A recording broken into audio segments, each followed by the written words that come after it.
네, 반갑습니다. 좀 전에 발표하신 분 라스베이거스 얘기를 들으니까 제가 2007년에 라스베이거스를 다녀왔었거든요.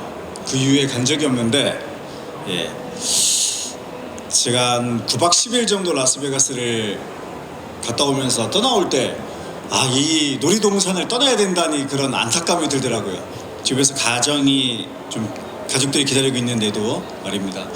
예, 반갑습니다. 저는 이광호고요. 사진 되게 잘 나온 사진으로 한번 뽑아왔습니다. 저는 LG CNS라는 IT 회사 출신이고요. 그리고 이제 팍스경제 TV 오늘의 코인은 한 2년 정도 매주 금요일 날 출연을 했는데, 지금 잠시 쉬고 있습니다. 지금 게임체인과 NFT 매니아 대표를 역임을 하고 있습니다. 먼저 이제 저희 NFT 매니아에 대해서 잠깐 소개를 드리겠습니다. 저희 NFT 매니아는 NFT 거래소고요.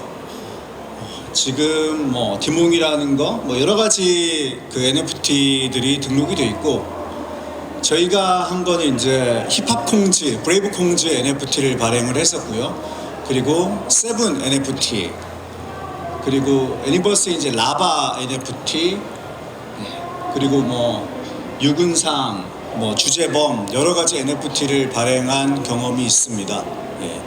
그리고 최근에는 이제 졸라맨이라고 여러분들 추억의 졸라맨 NFT 있잖아요. 그거를 12월 달에 무료로 민팅할 예정이니까 여러분들 NFT를 한번 받아보시면 좋을 것 같습니다. 여러분들이 어떤 수준에 계신지 몰라갖고 일단 기본적인 강의를 좀 준비를 했습니다. 그래서 블록체인에 대해서 잘 모르시는 분들은 아마 기본적인 걸 좀 얻을 수 있을 거고, 잘 아시는 분들은 내가 생각한 미래랑 좀 비슷하구나 이런 생각을 하실 수도 있을 것 같습니다. 이 블록체인이라는 게 이제 등장을 한 거는 지금 2009년부터 비트코인이 돌아가는데요. 그때 여러 가지 모럴 해저드가 발생을 했습니다. 그 모럴 해저드가 리먼 브라더스 사태 이후에 중개인들이 소비자, 최종 투자자들은 손해를 입었는데 중개인들은 손해를 입지 않았다라고 해서 그 중개인을 좀 몰아냈으면 좋겠다. 그래서 중개인에 대한 싫어하는 그런 감정, 그런 것들이 많이 좀 나타났습니다. 그래서 중개인이 배제되는 시스템을 마련한 것이 이제 비트코인이고요. 그래서 비트코인은 사실 단순한 스크립트 언어입니다. 스크립트 언어이기 때문에 이 비트코인을 가지고서 그 안에 어떤 어플리케이션을 돌릴 수는 없어요. 그래서 새롭게 나타난 게 이제 이더리움이라고 2015년부터 발행을 한 건데, 이더리움은 스마트 컨트랙트라는 게 있습니다. 그래서 스마트 컨트랙트라는 이 프로그램이 돌아갈 수 있도록 EVM이라는 플랫폼을 만들었기 때문에 지금 여러분들이 알고 있는 글로벌 컴퓨터가 됐다라고 보시면 되겠습니다. 그래서 이 스마트 컨트랙트가 왜 그럼 이렇게 중요하냐라고 봤을 때, 이 스마트 컨트랙트는 비가역성, 즉 되돌릴 수가 없거든요. 우리가 주로 사기를 많이 당하는 이유가 누군가가 이제 송금을 한다라고 얘기를 해서 제가 상품을 보내줬는데 중간에 송금을 취소한 경우 상품만 보내고 돈을 못 받는 경우가 많아요. 그런데 이제 스마트 컨트랙트를 이용하면 돈을 다시 중간에 취소해서 돌려받을 수가 없습니다.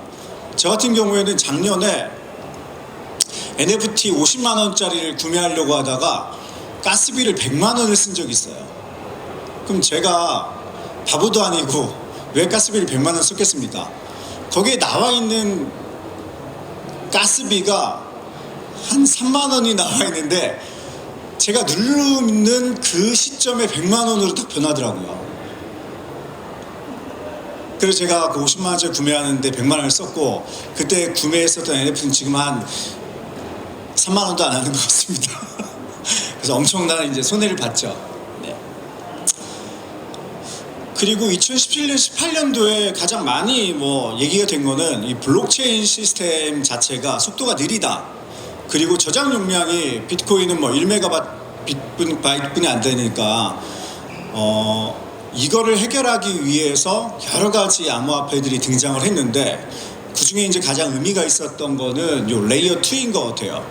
그 레이어 1은 비트코인과 이더리움처럼 여러분들이 이미 알만한 그런 것들이 레이어 1인데요. 근데 레이어 1에 여러 가지 데이터를 얹으면 그 블록체인 네트워크 자체가 되게 무거워지잖아요. 그래서 이 무거운 것을 해결하기 위해서 레이어 2라는 거를 좀 만들었습니다.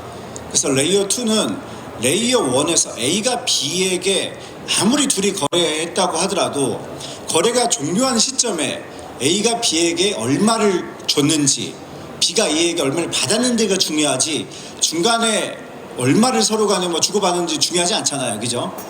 그런 것처럼 중요한 정보만 레이어 1에 남기고 나머지 정보는 레이어 2에 보관하는 것들이 레이어 2라고 생각하시면 될 것 같아요. 그래서 레이어 2가 나타남에 따라서 레이어 1이 좀 더 강해졌다 이렇게 생각하시면 정확합니다. 이제 제가 생각하는 블록체인 미래 모습 잠깐 설명드리도록 하겠습니다.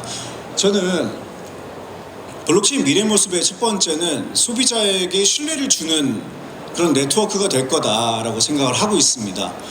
그 이유는 아마 오랫동안 이 블록체인 쪽에 몸담으신 분들은 아실 텐데 뭐 비체인이나 여러 가지 블록체인 트래킹 시스템들이 있습니다. 지금 한국에서는 그 사기가 좀 덜하지만 뭐 중국이나 뭐 동남아 그런 쪽에서는 생산한 제품이 그대로 소비자한테 돌아온다라는 것을 신뢰할 수가 없어요. 그래서 아예 제품이 생산을 했을 때부터 사람들한테 어떤 이제 QR 코드를 제공을 합니다. 그러면은 여러 경로를 거쳐서 최종적으로 자기 집 앞에 받아본 제품에 대한 QR 코드를 찍음으로써 내가 처음에 구매한 그 제품이 맞다 아니다라는 것을 알 수가 있거든요. 그리고 BMW라는 차가 차계부를 블록체인에서 제공을 합니다. 그래서 우리가 뭐 침수차인지 이 차가 얼마나 뭐 사고가 많이 나는 차인지 잘 모르잖아요. 그런데 이제 그런 정보들을 다 블록체인에 보관함으로써 이제 중고차를 구매하시는 분이 좀 신뢰를 얻으면서 차를 구매할 수 있도록 하는 그런 것들이 이제 블록체인 미래 모습의 첫 번째라고 생각을 합니다. 예. 제가 생각하는 두 번째 모습은 스마트 계약의 확장이에요. 그 스마트 계약은 닉 자보라는 사람이 자판기를 보고서 스마트 계약을 생각을 한 거거든요. 그러니까 자판기는 돈을 넣고 상품을 선택하면 무조건 내가 선택한 상품이 나오잖아요. 그 중간에 중개자가 개입할 여지가 없습니다. 그러면 우리가 일상생활에서 하는 어떤 여러 가지 거래들은 이렇게 깔끔하게 중간에 중개자가 없이 뭔가가 될 수 있지 않을까라고 생각한 게 이제 스마트 컨트랙트가 처음 나타난 건데, 근데 우리 거래에서는 중간에 법적인 거, 제도적인 측면이 많이 들어오기 때문에 모든 걸 다 스마트 컨트랙트를 할 수가 없어요. 그래서 제가 생각하기에는 이 법적인 영역 부분이 있을 거고 법적인 영역이 이제 배제된 부분이 있을 겁니다. 이런 것들이 프로세스적으로 이제 연결이 되면서 변호사나 변리사가 할 수 있는 영역과 그들이 안 해도 되는 영역들이 하나의 프로세스로 연결되면서 스마트 컨트랙트가 확장이 될 거다라고 생각을 하고 있습니다. 물론 오라클이라고 외부의 데이터를 받아들이는 부분도 스마트 컨트랙트에 다 들어가겠죠. 그리고 제가 생각하는 이제 블록체인 미래 모습의 세 번째는 안전한 개인정보 및 소유권 증명 확대입니다.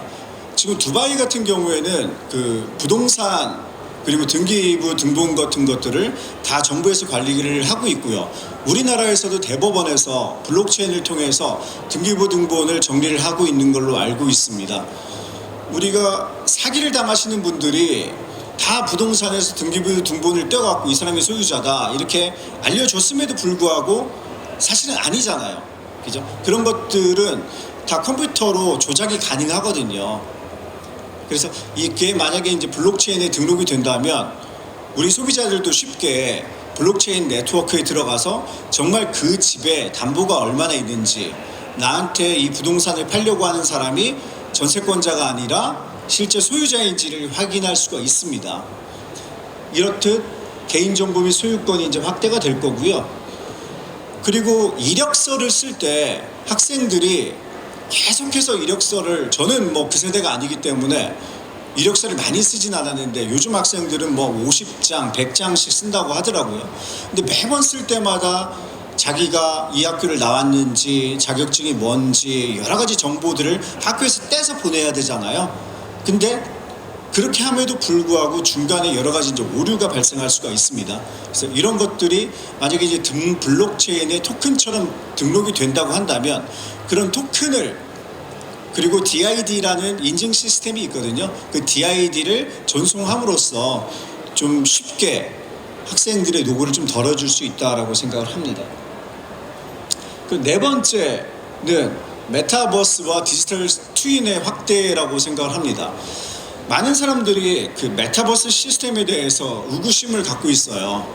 이 메타버스는 그냥 일종의 게임이고 커뮤니티인데 이게 무슨 의미가 있을까라고 생각을 많이들 하시는데, 제가 이제 현장에 있다 보니까 조만간 메타버스 쇼핑, 그리고 메타버스를 통해서 경매를 하거나 아니면은 어떤 우리가 일반적으로 운전하지 못하는 그런 엄청난 그런 플레이스를 누군가가 운전해서 가면서 실제 거기에서 구매를 하면 실제 상품이 이제 배송되는 그런 것들을 준비하시는 분들이 많이 있더라고요. 그 디지털 트윈이라는 것은 이 실제 존재하는 것과 메타버스나 컴퓨터상에 존재하는 것들이 같이 맞물린다는 그런 의미예요. 그래서 메타버스가 나오기 전에도 디지털 트윈 시스템을 통해서 어떤 시스템의 고장을 미리 확인하고, 그리고 그걸 교육을 시켜주는 그런 것들이 많이 있었는데 이런 것들이 이제 많이 확장이 된다라고 생각을 하고 있습니다. 그리고 가장 마지막에 제가 생각하는 블록체인 미래의 모습은 금융 시스템의 혁신입니다. 여러분들이 SEC는 많이 들어보셨을 거예요, 그죠? 근데 이제 뭐 미국의 상품 선물 거래소가 있는데 거기에서는 이 비트코인 자체를 상품으로 생각을 하고요. 2015년부터 연구를 했습니다. 그래서 미국에 있는 그 기관인데요. 거기에서는 결국에는 이 블록체인 시스템이 금융 시스템을 혁신하기 때문에 이 미국이 미리 선점을 해야 된다라고 생각을 하고 있습니다.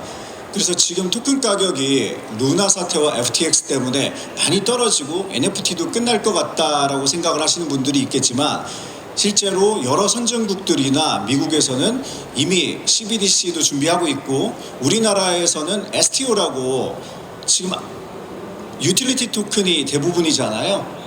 그런데 이제 시큐리티 토큰이 나옵니다. 그래서 내년에 모든 증권사가 STO를 발행할 예정이고요. 이 시큐리티 토큰은 어떻게 보면은 이 지분을 증명하는 그런 토큰, 그리고 이 토큰을 가지고 있으면은 배당을 받는 그런 토큰이라고 생각하시면 될 것 같아요. 그래서 이 주식이라는 게 토큰화가 돼서 기존에 저희가 주식을 갖고 있으면 어떤 혜택을 못 받잖아요. 근데 시큐리티 토큰을 갖고 있으면 그 시큐리티 토큰을 갖고 있는 사람한테 그 회사가 혜택을 줄 수가 있거든요, 블록체인 상에서. 그래서 이러한 시점이 우리도 모르는 이제 부지불식간에 점점 다가오고 있다라고 생각이 듭니다. 그래서 제가 생각하기에는 이제 가장 큰 게 금융 시스템의 혁신이다라고 생각을 합니다. 그리고 제가 여기 오기 전에 점심에 이제 LG CNS의 블록체인 팀장이랑 식사를 했는데, 우리가 블록체인이 암호화폐 영역이다 보니까 신용카드로 결제를 하거나 그러기가 힘들어요. 그런데 이제 이런 대기업들은 암호화폐가 없는 블록체인이 있습니다. 우리가 이제 프라이빗 블록체인이나 퍼미션드 블록체인이라고 얘기를 하는데, 그런 것들은 암호화폐 시스템이 아니기 때문에 어떤 신용카드로 결제를 하거나 그런 것들이 가능해요. 그래서 이제는 우리가 꼭 퍼블릭 블록체인을 통해서 암호화폐로만 접근을 하니까 지갑이 없으신 분들은 이러한 NFT나 암호화폐에 접근하기가 힘들거든요. 그런데 이제 그 대기업이나 뭐 여러 발전된 기업들은 여러분들이 신용카드로 현금으로 살 수 있고 현금으로 거래 가능하도록 그런 시스템들을 만들고 있고 어느 정도는 완성이 됐다라고 생각하시면 될 것 같습니다. 그래서 블록체인의 미래가 어둡다라고 생각하시는 분들도 있으시겠지만 저와 함께, 그리고 NFT 매니와 함께 블록체인 미래를 긍정적으로 생각하시고, 다음에 여기 있을 때는 다들 이제 웃으면서 이 자리에 있었으면 좋겠습니다. 예, 감사합니다.